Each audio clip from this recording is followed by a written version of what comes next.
In 1867, at Medicine Lodge, Kansas, a chief of the Kiowa Indians stepped forward during a lengthy treaty negotiation as spokesman for the Great Plains tribes.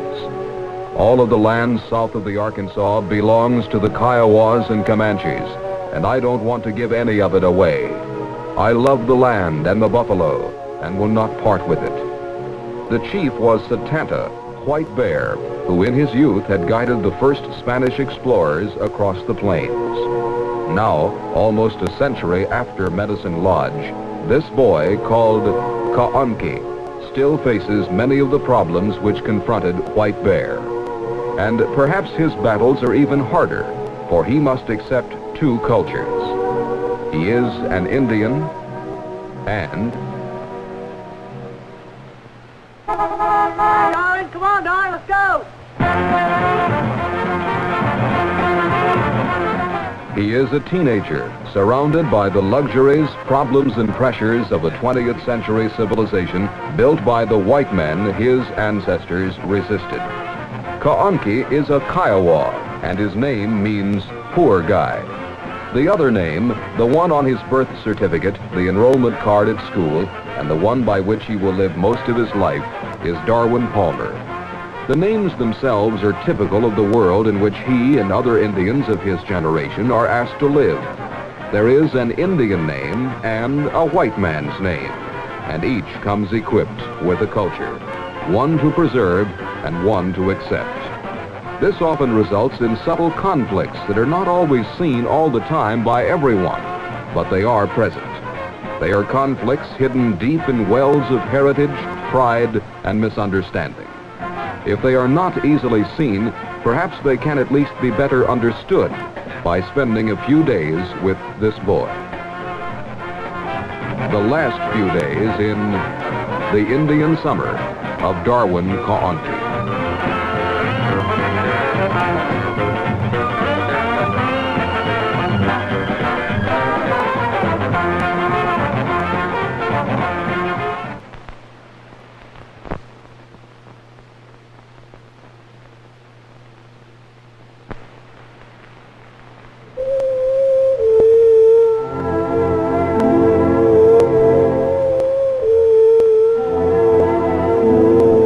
Summer is much the same to all 14-year-old boys.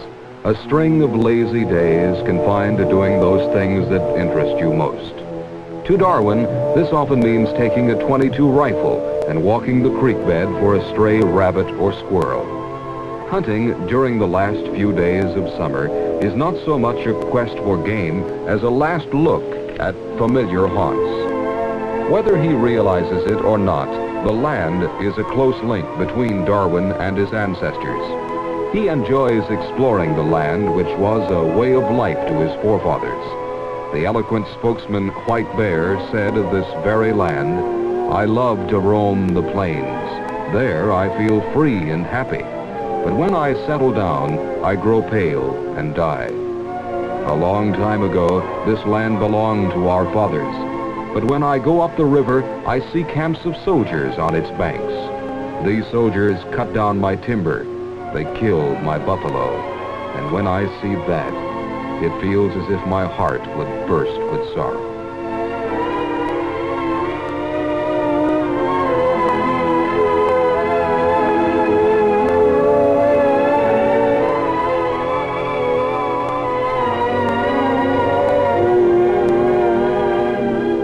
Some of this land still belongs to the Indians as part of the treaty negotiations that White Bear himself eventually signed. This farm was allotted to Darwin's grandparents, and they still live on the land with the Palmer family. By the relentless Indian calendar of old, that was many suns ago.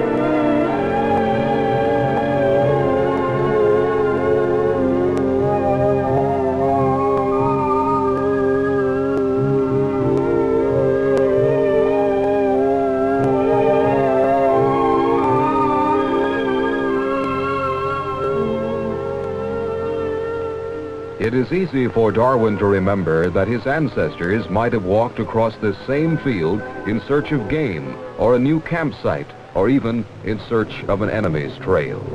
A quick run to the top of this nearby hill could have given one of his tribal ancestors the sight of a seemingly endless herd of buffalo passing.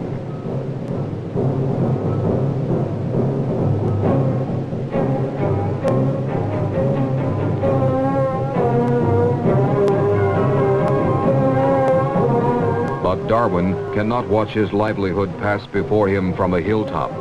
He must look in the books of education, for education is his future. Still, on the last Saturday before school begins, a boy has little time to worry about such things.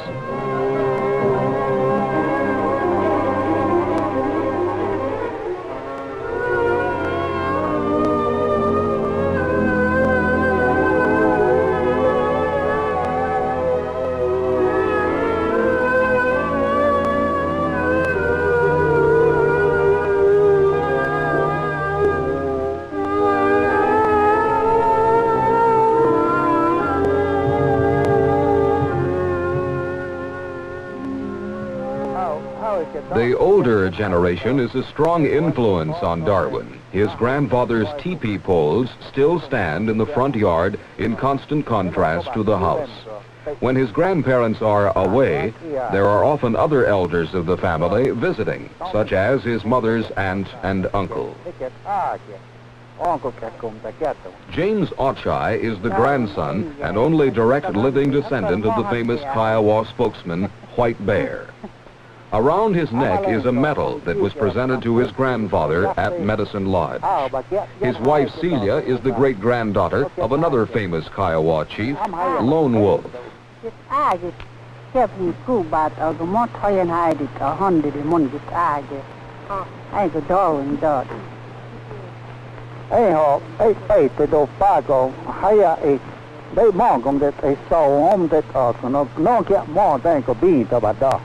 Ôi để so nó thành đó, để anh có thà liung em pay để đồ nó nói anh ông pay được đồ, anh cầm đó để em pay xong, mà em thọ pay ở đây đồ, tông cái chuyện đó, pay xong. Nó muốn nuôi ra món để phụ tàu, tọt để đó em, tức là để hắn để mà hay mà đem bát ở để món dịch vậy, anh có đó để cứ ra thành đó tàu đó, ở phò bát ở cái để hắn để hay anh hay đi tàu. Ôi để nói cái đó thì so bớt tệ,แต่ถ้าเลี้ยวไปก็อ้ำบัดดอให้บะหม้อก็ไม่ต่อก็บะหม้อกูไม่อ้อมแต่ต่อบะสาวอ้อมแต่ต่อซอสติดไปกูถ้าเลี้ยวบะไม่ก็บัดดอเฮ้ยแต่น้อยเทรนด์ดอแค่ก้มแต่บะถ้าฮีต่อก็ The Kiowa language is spoken only occasionally around the Palmer household.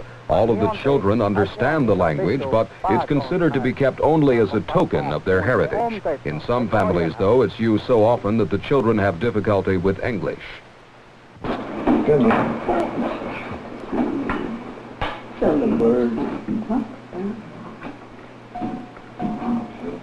Got the Grand Canyon. Let's cook those out.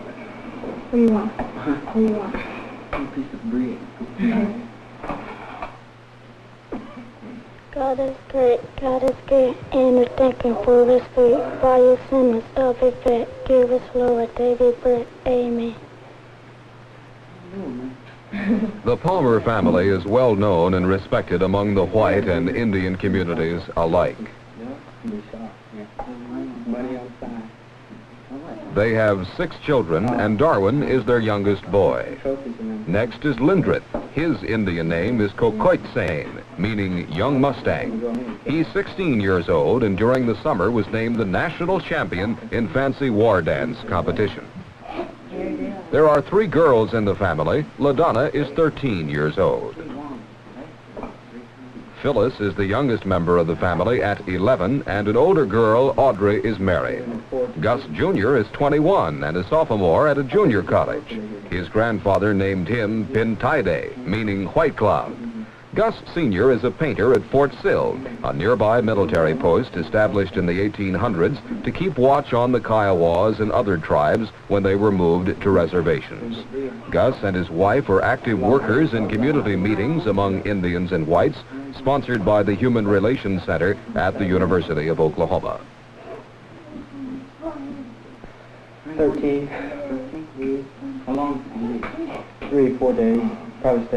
Summer is a time for most boys to work at part-time jobs, and Darwin is no exception to this rule. He and his other brothers dance for their summer money at Indian City, a tourist attraction at nearby Anadarko, Oklahoma. When the family meal is finished at noon on Saturday, it's time for the Palmer boys to pack for an afternoon's work.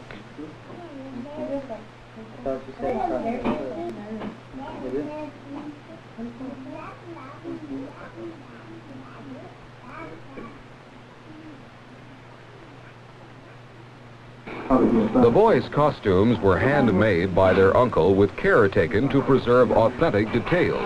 Eagle feathers, the traditional adornment of most of the Plains Indian tribes, are increasingly difficult to acquire, so substitutes have to be used. Dancing at Indian City is a tradition in the Palmer family. Darwin's father and 3 uncles were the first dancers there when it opened in 1955. They were one of the few families that preserved the original dances from their tribe. When Darwin's father began working at Indian City, he told the owners to let the children dance.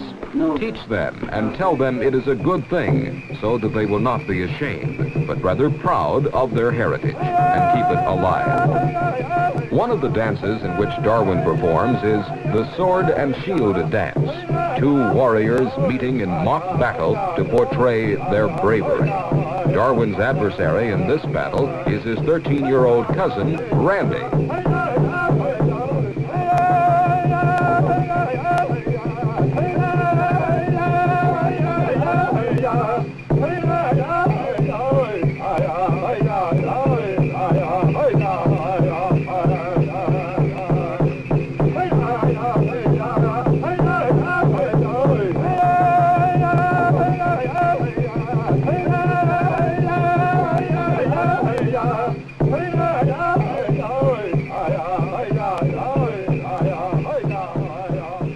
War games don't stop with Indian dances, at least not for Randy. Between his performances, he often leads Darwin off on his favorite sport, sneaking behind enemy lines of tourists. Randy wears a set of captain's bars he traded from a friend for a snake. In classical horse trading jargon, he states, "Boy, did he get took."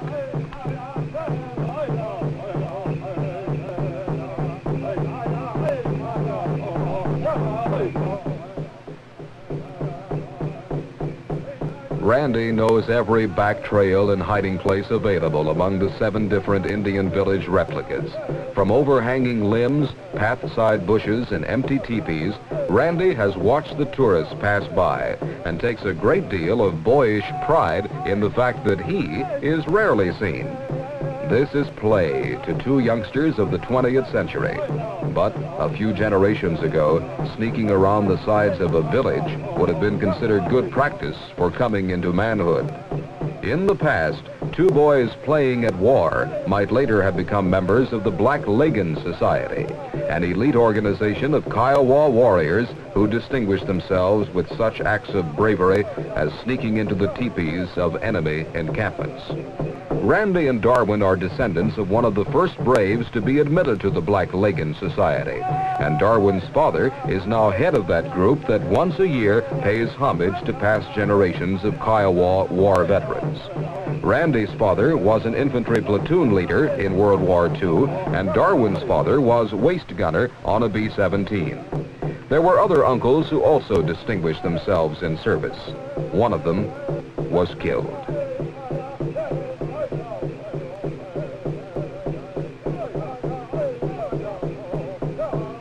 If, unfortunately, these 2 boys are someday faced with real warfare rather than play, they will receive the same homage that has been paid to warriors of the past. the heritage of the Plains Indians as great fighters will always be held with great tribal pride. But for the time being, Randy and Darwin have completed their mission successfully. They were not spotted once by the enemy. Now the last tour of the day is almost ready to begin, and they must return for another performance of dancing.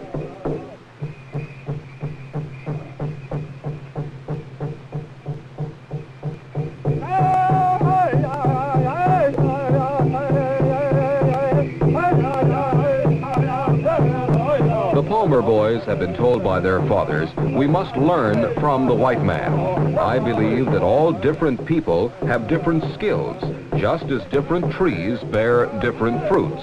The Indian can't stay himself any longer.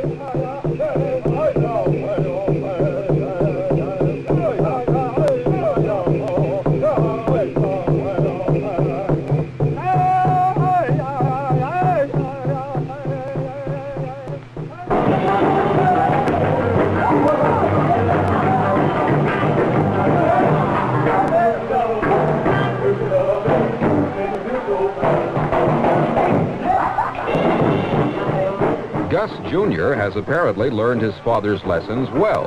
He and 3 friends have formed a rock and roll band called the Wild Aces. Darwin has the opportunity to learn from both a father and older brother.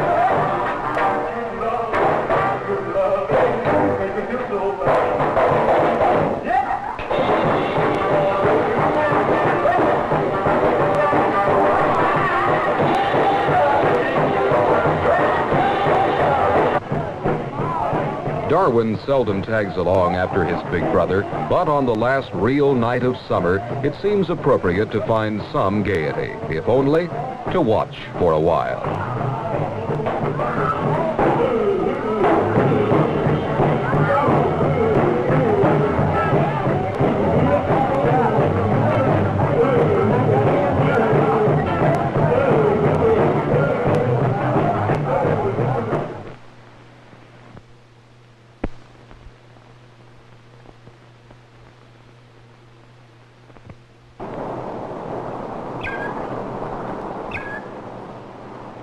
The morning that marks the official end of summer always comes too soon. Darwin's father has already left the house for work when he starts towards the bus stop with his brother and sisters. There's a certain amount of regret from any youngster at losing a summer's freedom to the rigors of the classroom, but Darwin has been told that through education, he will find more value from society. Phrases like this probably mean little to Darwin at the end of a summer's fun.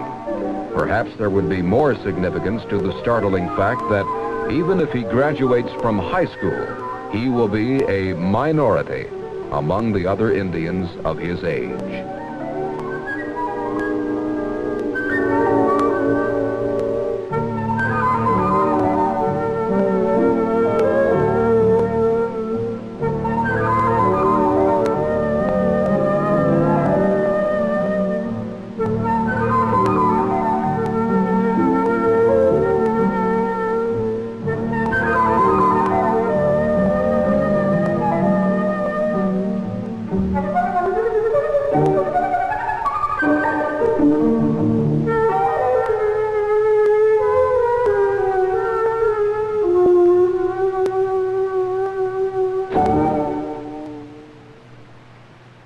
School seems to be a difficult ordeal for most Indian children. On the first day of classes, attendance is good, but school records show that Indian children where Darwin attends classes play hooky twice as often as the white students. One of the reasons for this absenteeism sometimes lies in student-teacher relations. The Indian is traditionally stoic, but in classroom participation, this can present a problem. The Indian affairs experts at Oklahoma University call it a sense of inferiority. In here. I believe you can find seats somewhere. Just take any vacant seat today and that'll be all right. I'm Miss Patterson. This is supposed to be an 8th grade history class. Our textbook is Living in Our America. And each of you students If you do not have your copy yet, I'll be glad to check them to you at the close of the period. Today we're going to study about our explorers. You have your textbooks. I will turn the machine on, and these are the people that I want you to define or identify. Some of them are people, some of them will be places. And will you please write down your term and continue. If you have finished that, go to the end of the chapter and study the question that we have at the close of chapter 1, which will be on page 55. Patsy Aslan, could you tell me what the... Sociologists and others who have studied the situation say this inferiority can plainly be seen in the classroom. Put a white and an Indian together, ask them a question, and who answers first? The white boy will, because the Indian is afraid that he might be wrong, so he doesn't say anything. Even when given a chance to prepare himself equally with the white children, the Indian, at times, shows a hesitancy. We have Magellan. I think that you could probably give me something on that. Yes. Magellan made his voyage around the world, and he returned to home to his starting point.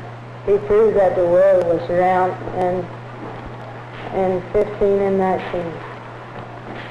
That's right. All right, Gene 5. There are other problems. Many Indian children do not receive the encouragement from home to continue their education.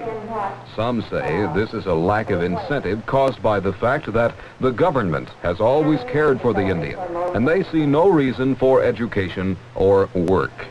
Whatever the cause, the effect is detrimental to Darwin's generation. Darwin has seen many of his friends drop out of school. It'll be difficult for them to find unskilled labor. Some will fall into the unfortunate stereotypes of drunkenness and shiftlessness prepared by the white man, and thus will continue the cycle of prejudice and mistrust.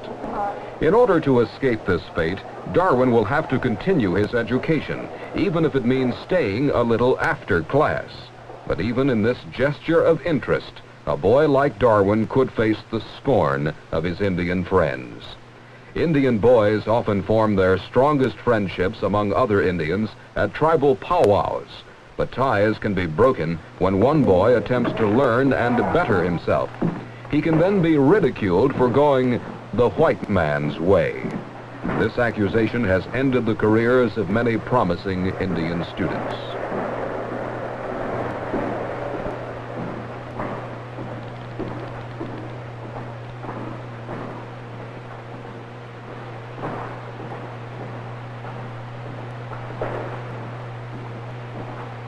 When Darwin reaches the end of this hallway, he will step into a world carrying two sets of conflicting ideals and cultures.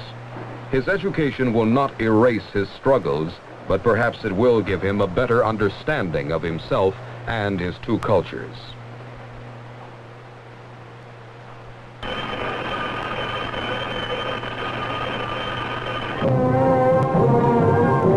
Wherever he goes, wherever he looks, Darwin finds that he must choose the best from each of his double life.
For Indians, the past, like Darwin's summer, is gone, and only the future lies ahead.